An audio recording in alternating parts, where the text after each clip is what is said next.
explicação científica para uma coisa que se chama as crenças amorosas. Então, incutem-nos muitas crenças desde a nossa infância. O Sr. Walt Disney é responsável pela maioria delas, porque ele explica que viveram felizes para sempre, quando ainda nem havia máquinas de lavar, mas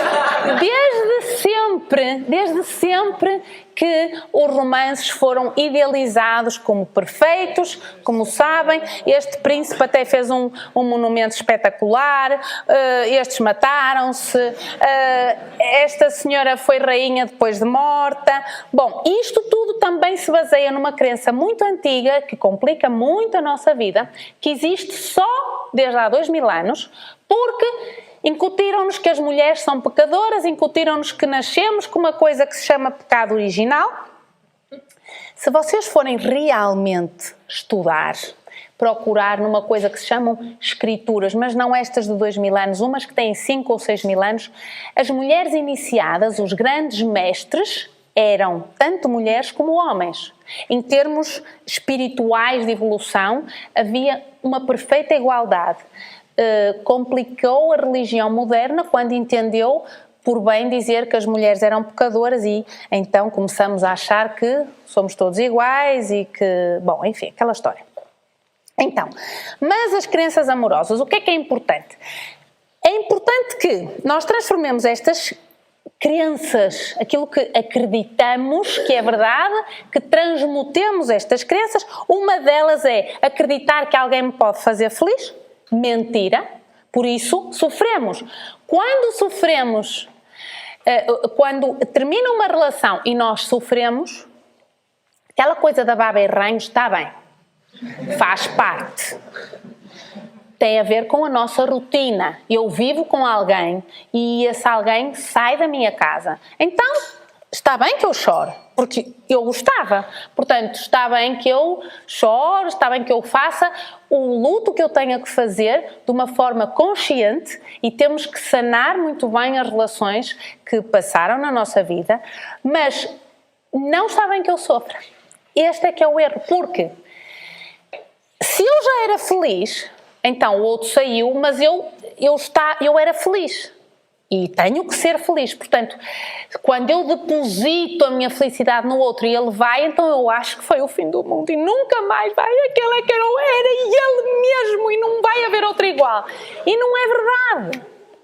Volta sempre o melhor. Então,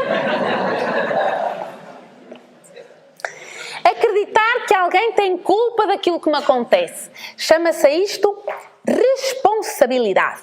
Lembrem-se, responsabilidade de uma ação ou de uma omissão da ação é sempre minha. Porque nós achamos que só a ação é que tem consequências. Não é verdade.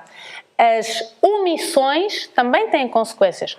Quando eu digo uma coisa, tem consequências. Mas quando eu não digo algo, também terá as suas consequências, quando era preciso falar. Portanto, ninguém é responsável por aquilo que me acontece. Quando me acontece algo menos bom, ou eu permiti porque tive medo, ou para a minha própria aprendizagem.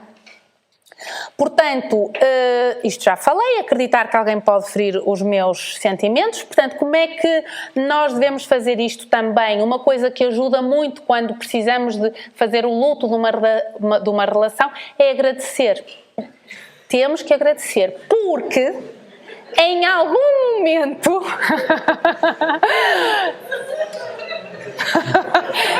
Tinha que dizer...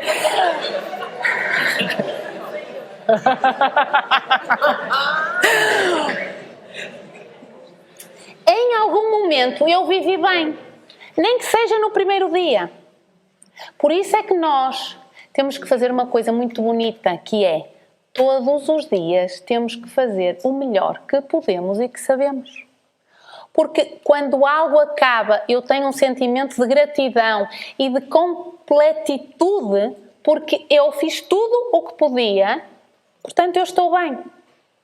E quando eu agradeço, significa que eu sou grata àquela pessoa que passou pela minha vida. Mesmo que eu ache que no fim correu menos bem, mas sou grata por aquela aprendizagem. Ok? Lembrem-se que nós atuamos como polvos. aqueles que vivem com medo atuam como polvos, porque lançam tinta à volta para evitar que alguém venha ou que eles vejam alguém. Isto chama-se medo.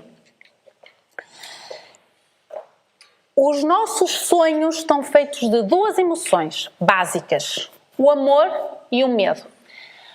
A maioria das relações atuais da sociedade moderna, em 95% vive com medo. 5% vive com amor.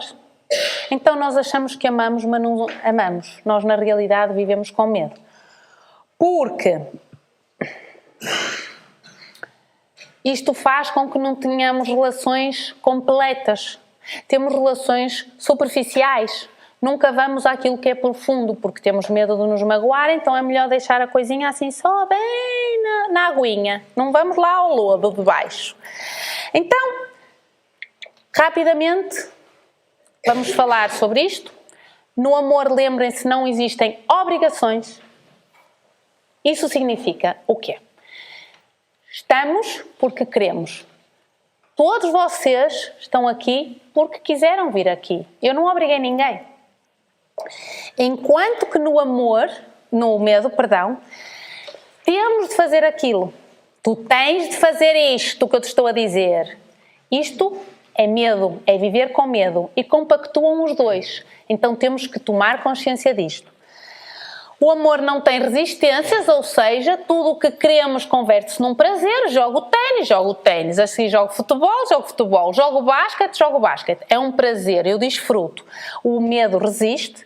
O amor não tem expectativas. Aquilo que o outro me dá é aquilo que eu recebo. Se o outro me dá menos ou inadequadamente para aquilo que eu entendo, então não dá.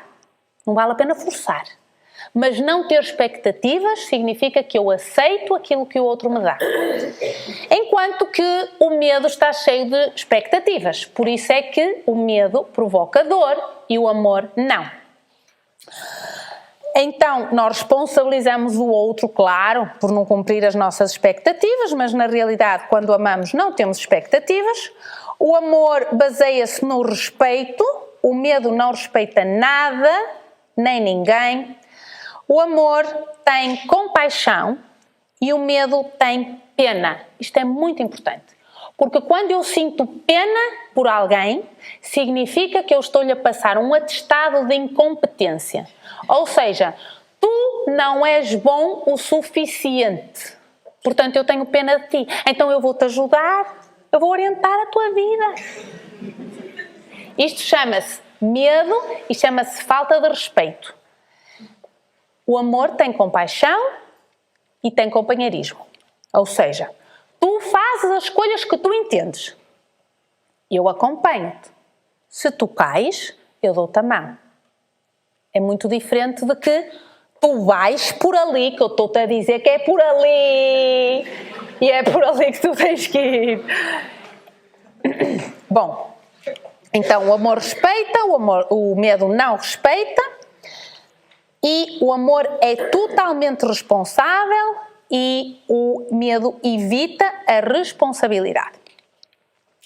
O amor é sempre amável, enquanto que o medo é sempre rude. Ou seja, no caminho do amor, eu dou sempre mais do que aquilo que eu recebo. Faz parte. É sim. Está tudo bem porque eu aceito isso, eu fluo com isso. Mas eu amo-me tanto a mim mesmo que eu não permito que outro se aproveite de mim. Então eu tenho que dizer ao outro que se me falta ao respeito, se é rude comigo, isso é incompatível com uma convivência. Não é porque eu seja melhor que tu, mas é porque eu amo a vida. Eu amo o riso, eu amo a beleza, eu amo o sol. Então eu não permito que tu me faltes ao respeito a mim. E isto implica que tenhamos consciência que nos amamos primeiro a nós próprios. Quando nos verdadeiramente amamos a nós próprios, não permitimos que ninguém nos falte ao respeito.